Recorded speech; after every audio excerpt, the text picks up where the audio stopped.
تو وہ انہوں نے واقعہ سنایا. یہ میں ان کے ثقہ ہونے کی دلیل پیش کر رہا ہوں کہ وہ جو واقعہ سنائیں گے تو مستند واقعہ ہوگا, ان کو کیا ضرورت ہے جھوٹ بولنے کی. انہوں نے کہا کہ ہم نے ایک بار نہیں, ہندوستان میں متعدد بار دیکھا ہے. ہم تو رہتے تھے مظاہر علوم میں, جہاں حضرت مولانا شیخ الحدیث مولانا زکریا رحمۃ اللہ علیہ کا مدرسہ تھا نا, مظاہر علوم, وہ بھی علماء دیوبند ہی کی شاخ تھی. انہوں نے فرمایا ہندوستان میں ایک بار نہیں بہت دفعہ ایسا ہوا ہے کہ جب قحط پڑتا تھا تو پھر یہ اکابر جو ہے نا, جو مظاہر علوم سے اور دارالعلوم دیوبند سے, یہ بزرگان دین جایا کرتے تھے میدان میں نماز پڑھنے کے لیے. تو وہ میری دادی نے ہمیں بتایا کہ ہم بھی جاتے تھے, سارے عورتیں بچے مرد سب نکلتے تھے کھلے میدان میں, اور پہلے سے ٹینٹ اور تمبو کا اور دیگوں کا انتظام ہوتا تھا, دیگوں کا, کہ جب نماز ہم پڑھیں گے تو بارش ہوگی, تو جب بارش ہوگی تو کیا کھائیں گے, یعنی اتنا یقین ہوتا تھا کہ بارش ہوگی. انہوں نے بتایا کہ ہم جاتے تھے, پھر وہ دعائیں مانگتے تھے, اتنا روتے تھے اتنا روتے تھے اتنا روتے تھے. اس کے بعد جب دعا ختم ہوتی تھی ایک دم آسمان پہ بادل آتے تھے اور دے دنادن بارش, اور پھر چاول کھا رہے ہوتے تھے بیٹھ کے نا سب لوگ خوشی میں. تو ہمارے پڑوس میں ایک ڈاکٹر صاحب رہا کرتے تھے, ابھی تو شفٹ ہو گئے لاہور میں, اللہ ان کی عمر میں برکت ہے, اگر زندہ ہیں, ڈاکٹر نہیں سوری ان کے بیٹے ڈاکٹر تھے. میں نے ان کو یہ واقعہ سنایا اپنی دادی کے انتقال کے بعد نا, کہ آپ بھی تو ہندوستان میں رہے ہو, تو آپ نے بھی کوئی ایسا واقعہ دیکھا؟ انہوں نے بتایا کہ ہم نے بھی دیکھا. انہوں نے کہا کہ ہم اسی طرح, بوڑھے تھے نا وہ بھی, کہہ رہے ہم اسی طرح ہندوستان میں نا جب قحط پڑا تھا تو ہم جا رہے تھے استسقاء کی نماز پڑھنے کے لیے, نماز استسقاء ہے نا یہ. تو ہندو پتہ ہے کیا باتیں کر رہے تھے, کہہ رہے ہمیں دیکھ کے کہ موصلے جا رہے ہیں بارش برسانے کے لیے. مسلمانوں کو کیا کہتے ہیں ہندو, ویڈیو نہ بنائے ٹھیک ہے نا, موصلے جا رہے ہیں کیا کرنے کے لیے, بارش برسانا. اور ہندوؤں کا یقین ہوتا تھا یہ بارش برسوا کے آئیں گے. تو انہوں نے مجھے بتایا, یہ جو یہاں ادھر ہی کارنر والا گھر تھا ان کا, تو لاہور چلے گئے بیچ کے. تو انہوں نے کہا کہ ہم جب گئے ہیں تو اتنی شدید ترین گرمی تھی کہ گراؤنڈ میں ٹھہرنا ممکن نہیں تھا.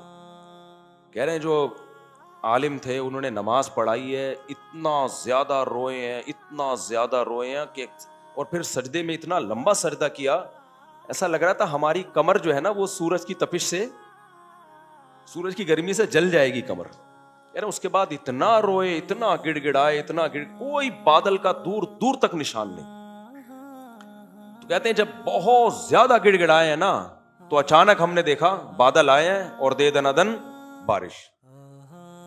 کہتے ہیں جب ہم واپس آ رہے تھے نا بارش میں نہاتے ہوئے, تو ہندو کہہ رہے تھے وہ موصلے بارش برسا کے آ گئے. ہندوؤں کو بھی یقین ہوتا تھا کہ بھائی یہ جو ہے نا بارش برسوا کے آئیں گے. تو ہندو کہہ رہے تھے, خوش ہو رہے ہوتے تھے اور ہمیں بول رہے ہوتے تھے یہ موصلے جو ہے نا بارش برسوا کے آ گئے. یہی واقعہ میں نے اپنے شیخ حضرت مفتی رشید احمد صاحب سے بھی سنا.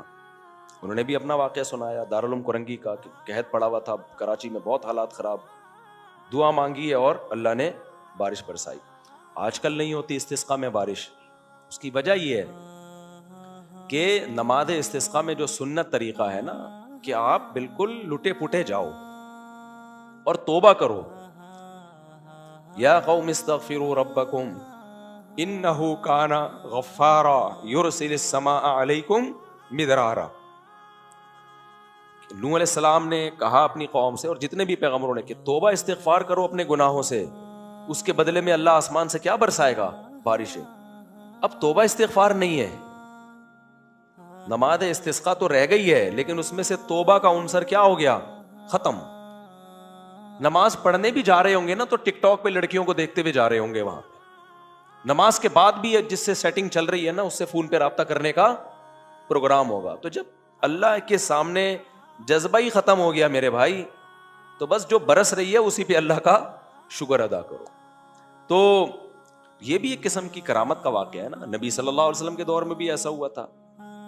بخاری مسلم کی ہے غالباً حدیث, ایک صحابی نبی کے پاس آئے, دیہاتی صحابی. انہوں نے عرض کیا کہ یا رسول اللہ, گاؤں کے گاؤں تباہ ہو گئے ہیں, قحط پڑا ہوا ہے. آپ صلی اللہ علیہ وسلم نے ہاتھ اٹھا کے دعا مانگی. تو وہ صحابی آئے ہیں, اس کے بعد انہوں نے کہا 3 دن سے بارش تھمنے کا نام نہیں لے رہی, اتنی بارش ہو رہی ہے. تو آپ صلی اللہ علیہ وسلم نے کیا دعا مانگی؟ اللہم حوالینا لا علینا. بند ہونے کی دعا پھر بھی نہیں مانگی کہ اللہ بند کر دے، نہ. بارش اللہ کی اتنی بڑی رحمت ہے، اس کو بند کرنے کی دعا نہیں مانگنی چاہیے. اے اللہ اس کو ہمارے مدینہ کے اطراف میں لے جا، ڈائریکٹ ہمارے اوپر نہ برسا. اور ہم نے بارش کی برکتیں دیکھی ہیں.